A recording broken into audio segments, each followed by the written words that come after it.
Hello एमर्स, आज हम लोग देखेंगे फिजिक्स के अंदर काइनेटिक एनर्जी एंड मोमेंटम के बीच में रिलेशन। क्योंकि इससे पहले हम लोगों ने काइनेटिक एनर्जी देख लिया था, उस पर बेस्ड क्वेश्चन भी देख लिया था। अब हमको बढ़ना है आगे पोटेंशियल एनर्जी की ओर।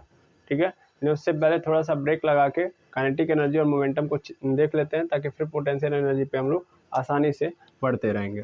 ठीक है, तो आज का टॉपिक है हमारा रिलेशन बिटवीन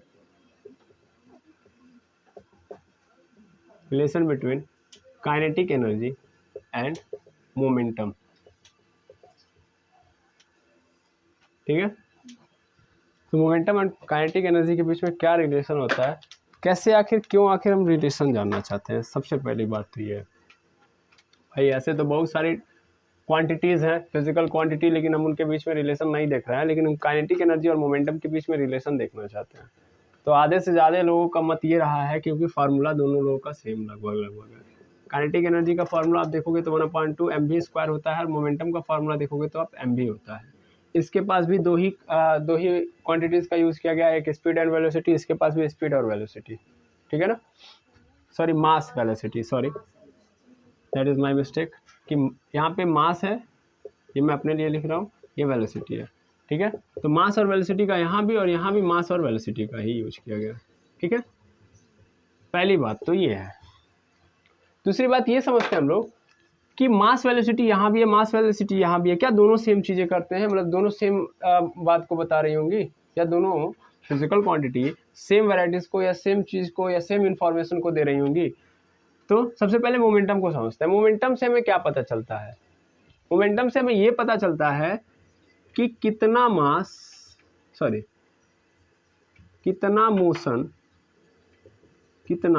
मोशन कंटेंड है बॉडी में, यानी कोई बॉडी मोशन कर रही है। पहली बात तो ये दोनों की कंडीशन पहले समझना, सिमिलर क्यों है, यानी दोनों के साथ रिलेशन हम इसलिए जोड़ रहे हैं। पहली बात तो ये दोनों तभी आएंगे जब मोशन होगा। ठीक है ना, मोशन होगा तभी काइनेटिक एनर्जी का नाम लिया जाएगा, तभी मोमेंटम का नाम लिया जाएगा।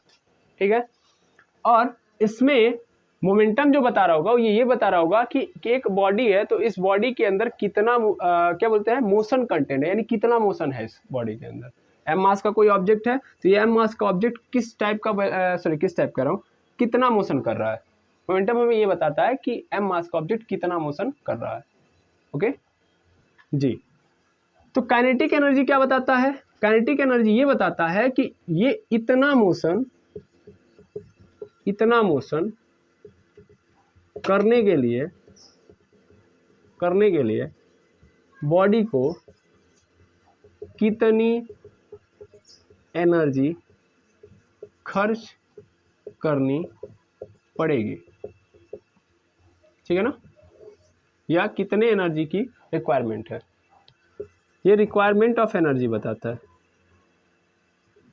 ठीक है, अब दोनों का मतलब एक साथ समझिएगा। ये बता रहा होगा कि इस बॉडी के अंदर कितना मोशन कंटेंट है, कौन, मोमेंटम। तो काइनेटिक एनर्जी बताएगा ठीक है, चलो इस बॉडी के अंदर अगर इतना मोशन कंटेंट है, तो इस बॉडी को इतना मोशन कंटेंट करने के लिए, दैट मीन्स इतना मोशन करने के लिए कितनी एनर्जी की जरूरत पड़ेगी। तो क्या दोनों आपस में कनेक्टेड है कि नहीं है? ये बताएगा कितना मोशन कर रहा है, ये बताएगा उस मोशन को करने के लिए कितनी एनर्जी चाहिए। विदाउट एनर्जी तो काम होगा नहीं। अगर एक एम मास के ऑब्जेक्ट के अंदर हम चाह रहे हैं कि इतना मोशन, मतलब चाह रहे हैं कि 20 किलोमीटर/आवर की स्पीड से चले, ठीक है, तो उस कंडीशन में उसको तो क्या देनी पड़ेगी, एनर्जी। जब आप क्या चाहते हैं, एम मास के ऑब्जेक्ट को वी वेलोसिटी से, यानी उसके अंदर वी वेलोसिटी क्या बताता है, स्पीड एंड वेलोसिटी यही तो बताता है कि यार मोशन कितना फास्ट है, स्लो है, कितना मोशन हो रहा है। तो एम मास के ऑब्जेक्ट के अंदर हम वो मोशन कंटेंट करवाना चाहते हैं कि इस एम मास के ऑब्जेक्ट में आ जाए। जैसे सपोज कर लीजिए कि मैंने यहाँ पे कोई ईंट ले ली, एक ईंट ले लिया, और यहाँ पे दूसरे पोर्शन में मैंने कोई और साइकिल ले ली। ठीक है ना, अब मैं ईंट को चाह रहा हूँ ये मोशन करे किस स्पीड से, तो स्पीड में इसकी देखूंगा 50 मीटर/सेकेंड। तो मैंने देखा इसकी स्पीड कितनी है, मतलब इसको मैं कितने स्पीड से चलवाना चाहता हूँ, 50 मीटर/सेकेंड। इसको मैं चाह रहा हूँ 100 मीटर/सेकेंड की स्पीड से चलाना।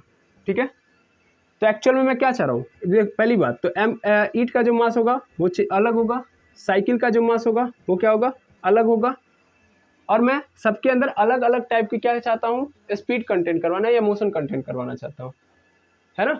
तो मैं क्या कर रहा हूँ यहाँ पे, एक्चुअल में मैं इस ईट यानी जिसका मास m1 है इसके अंदर 50 मीटर पर सेकेंड की वेलोसिटी डालना चाहता हूँ, और इस 50 मीटर पर सेकेंड की वेलोसिटी डालना चाहता हूँ, तो ये इन्फॉर्मेशन कौन दे रहा है? मोमेंटम। मोमेंटम ये बता रहा है कि इस m मास के ऑब्जेक्ट के अंदर कितना तुमने मोशन कंटेंट करवाया। 50 मीटर पर सेकेंड वेलोसिटी है ना उसकी, तो ये बता रही है कि इतना मोशन इसको करवाना है, लेकिन इस बॉडी को करवाना है, ईट को।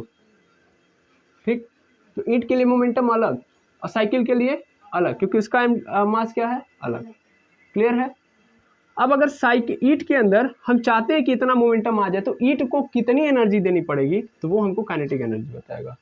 उसी तरीके से साइकिल को हम 100 मीटर पर सेकंड की स्पीड से चलाना चाहते हैं, तो हमको कितनी एनर्जी देनी पड़ेगी। और दोनों के रेफरेंस में मेरी बात ध्यान से समझिएगा, दोनों के रेफरेंस में इंपॉर्टेंट क्या है?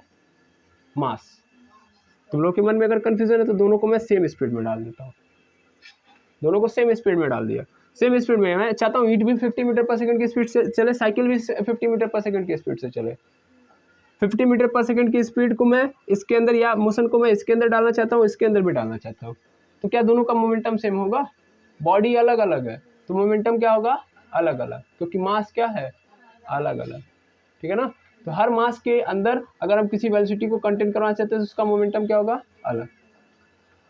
उसी तरीके से जब मोमेंटम अलग होगा तो काइनेटिक एनर्जी भी क्या होगा? अलग। अब मैंने क्या बोला? मोमेंटम अलग होगा तो काइनेटिक एनर्जी अलग। यानी मैं बोल रहा हूं जैसा मोमेंटम वैसा काइनेटिक एनर्जी।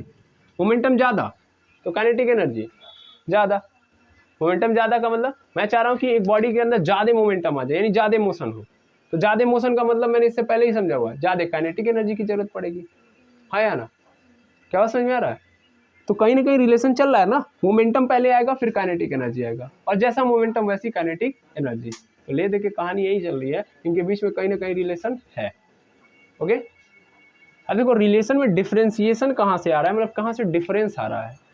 तो डिफरेंस का मतलब पॉइंट ऑफ व्यू देखोगे तो ये क्या है? वेक्टर क्वांटिटी है, ये स्केलर क्वांटिटी है। ये क्या कर देता है? डिफरेंट बना देता है। काइनेटिक एनर्जी कहाँ से निकल के आती है? वर्क से आती है। भाई जितना काम करोगे उतनी ऊर्जा। मोशन कराने के लिए काम कर रहे हो तो काइनेटिक एनर्जी, मोशन कराने के लिए काम कर रहे हो तो फिर काइनेटिक एनर्जी। अपने अंदर चेंज लेके आ रहे हो, अपने ओरिएंटेशन के लिए काम कर रहे हो, अपने कॉन्फ़िगरेशन के लिए काम कर रहे हो, मतलब अपने पोजीशन के लिए काम करना पड़ रहा है, या अपने क्या बोलते हैं उसको, स्टेटस के लिए, या अपने बनावट के लिए काम करना पड़ रहा है तुमको, तो क्या कहलाएगा वो? Potential energy. तो वहाँ पे दूसरी एनर्जी हो जाएगी, यहाँ पे दूसरी एनर्जी। अब वर्क डन क्या है? स्केलर क्वांटिटी है, तो काइनेटिक एनर्जी भी क्या होगी? Scalar quantity. भाई इसको डायरेक्शन से मतलब नहीं है, यानी 50 मीटर पर सेकेंड की स्पीड से अगर तुम ईट को चाहे इस डायरेक्शन में चलाओ चाहे इस डायरेक्शन में चलाओ, पूरब में चलाओ, पश्चिम में चलाओ, उत्तर में चलाओ, दक्षिण में चलाओ, ऊपर चलाओ, नीचे चलाओ, काइनेटिक एनर्जी ऑलवेज क्या रहेगी? उसको इससे कोई मतलब नहीं। यानी जितनी ऊर्जा पूरब में चलाने में लगेगी उतनी ही ऊर्जा पश्चिम में भी लगेगी, उतनी ही ऊर्जा दक्षिण में भी लगेगी, उतनी ही उत्तर में भी लगेगी। लेकिन मोमेंटम में प्रॉब्लम है। मोमेंटम कहता है कि नहीं, जिस टाइप का डायरेक्शन रहेगा उस टाइप का मोमेंटम होगा। यानी यहाँ पे डिफरेंस आता है, सॉरी, जिस टाइप का वेलोसिटी रहेगा जिस डायरेक्शन में, उसके पैरेलल डायरेक्शन में मेरा क्या रहेगा? मोमेंटम। यानी मेरी डायरेक्शन उसके पैरेलल चल रही होगी। आया समझ में? आई होप ये समझ में आ रहा होगा। ठीक है, तो किसी भी डायरेक्शन क्या बोलते हैं, किसी के भी डायरेक्शन के हिसाब से चल रहा होगा, यानी पी जो होगा भी के डायरेक्शन के पैरेलल चल रहा होगा। उसकी डायरेक्शन कैसे होगी?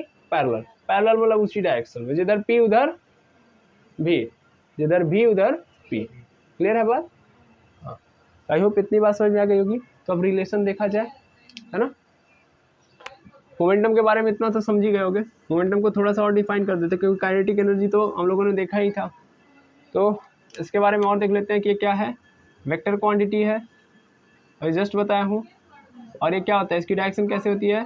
Parallel to velocity. ठीक है ना, पैरेलल टू वेलोसिटी, पहली बात। दूसरी बात अगर देखोगे तो ये समझ में आएगा कि इसकी यूनिट क्या होती है इसकी? केजी मीटर पर सेकेंड, है ना, केजी मीटर पर सेकेंड। किसकी? मोमेंटम की। ठीक है, अच्छा और देखो, और क्या देख सकते हो, इसका फॉर्मूला तो देखा ही है, P = mv होता है, और ये ऐसे चलता है। बेस में क्या है? वेक्टर क्वांटिटी है, P भी वेक्टर क्वांटिटी है। अगर हम इसका मैग्नीट्यूड ले लें, P का मैग्नीट्यूड, और यहाँ पे एम वी का मैग्नीट्यूड, तो ऐसे भी लिख सकते हैं, नहीं लिख सकते हैं। यानी अगर हम चाहते हैं इसके मैग्नीट्यूड के फॉर्म में केवल लिखें तो इसको भी मैग्नीट्यूड के फॉर्म में लिखना पड़ेगा। और जब मैग्नीट्यूड केवल लोगे, वेलोसिटी के अंदर केवल डायरेक्शन को हटा दोगे, केवल मैग्नीट्यूड लोगे, तो ये क्या कहलाएगा? केवल स्पीड। भाई स्पीड के अंदर तुम क्या ऐड कर दो? डायरेक्शन, तो वही तो बनता है वेलोसिटी, है ना। तुमने इसी को हटा दिया, मैग्नीट्यूड केवल लिया, क्या हो गया? ये स्पीड ही तो बचा, इसके बाद क्या बचा? ठीक है, इतनी बात क्लियर है? बिल्कुल सर। अच्छा, अब मैं चेक कर रहा हूँ कि ये काइनेटिक एनर्जी के बारे में इनफ समझ लिया आप लोगों ने। काइनेटिक एनर्जी के बारे में अब समझते हैं कि यहाँ पे लिखा है 1/2 mv²। हम ना इसको चेंज करते हैं इसके बीच में, इसके रूप में, किसके रूप में? मोमेंटम में। हम क्या करेंगे? m/m से मल्टीप्लाई कर देंगे, ठीक है, m/m से। तो m/m से करूँगा मैं, तो यम का गुणा यम में हो जाएगा m² v² पूरे के नीचे m। एक का गुणा करूँगा तो कोई दिक्कत तो होगी नहीं, और यहाँ पे हो जाएगा 2m, ठीक है, ke। और मैं कर सकता हूँ कि m भी पूरे पे स्क्वायर लिख सकता हूँ, क्योंकि इसका भी स्क्वायर है। दैट मीन्स मैं क्या लिख सकता हूँ? पूरे का स्क्वायर अपॉन पूरे के नीचे 2m। Kinetic energy is equal to 2m। अब एम भी का मतलब क्या होता है? p, तो p यहाँ पे डाल दूंगा, p का स्क्वायर अपॉन 2m। तो kinetic energy is equal to कितना आ गया? p² upon 2m। चेंज कर दिया मैंने इसके टर्म में, है ना, ये आ गया। तो क्या? Kinetic energy in term of momentum हो गया। और कुछ बनाया जाए? और बनाया जा सकता है, बिल्कुल बनाया जा सकता है। इसको मैं मिटा दूं, देखो और क्या बनाया जा सकता है। ये तो पहला तरीका है कि हम काइनेटिक एनर्जी को मोमेंटम के टर्म में लिख दिए। दूसरा काम क्या करेंगे हम लोग? मोमेंटम को, that means kinetic energy is equal to p² upon 2m लिखा है, 2m को इधर कर देता हूँ, तो 2m ke हो जाएगा is equal to p²।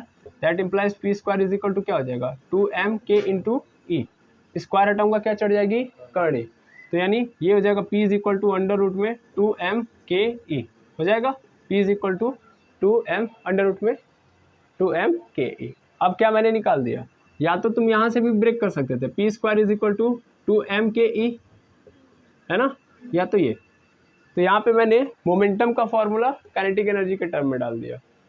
Okay, मेरे पास बहुत सारे फॉर्मूले बन चुके हैं, 1 2 3, समझने की बात है बस।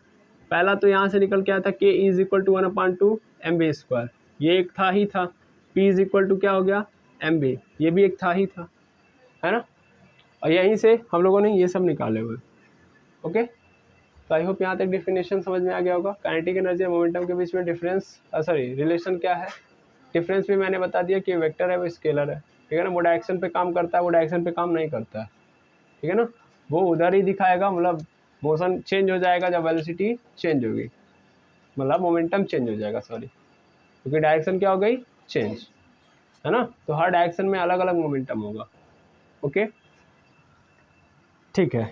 अब मैं अगर यहाँ से ये बात देखूँ, अगर मैं यहाँ पे इस वाले टर्मिनोलॉजी को पकड़ूँ, तो मुझे एक चीज़ नज़र आ रही है, वो ये नज़र आ रही है, एक चीज़ ध्यान से देखो, तो के ई डायरेक्टली प्रोपोर्शनल टू p² होगा कि नहीं होगा? Because mass of the body is constant, है ना, mass of the body is constant. तो अगर कांस्टेंट है तो काइनेटिक एनर्जी किससे प्रभावित रहेगा? p से ही तो प्रभावित रहेगा, आया ना भाई। p को चेंज, अब इसमें देखो यार क्या बदलेगा। एक ऑब्जेक्ट को मैंने पकड़ लिया, अब मैं एक ऑब्जेक्ट के काइनेटिक एनर्जी को चेक कर रहा हूँ, तो मैं उसके सबसे पहले क्या चेक करूँगा? मोमेंटम को। मोमेंटम चेक किया तो उस समय काइनेटिक एनर्जी इतनी मिली। मास चेंज कर दूंगा उस ऑब्जेक्ट का? नहीं। अगली बार मैं उसका अगर चेंज भी करना चाहूँ तो क्या चेंज कर सकता हूँ उस ऑब्जेक्ट के अंदर? नहीं समझ में आया सर। मान लो एक ऑब्जेक्ट m मास का लिया मैंने, है ना, इसके पास माना भी फिलहाल में कितना मोमेंटम है? p। तो p मोमेंटम निकाल दिया, तो जो ही p मोमेंटम पता चला तुरंत काइनेटिक एनर्जी हम फाइंड आउट कर देंगे। कर लिए? बिल्कुल सर। लेकिन एक बात मेरी सुनेंगे कि m मास का object, p momentum, kinetic energy इतना बता दिए।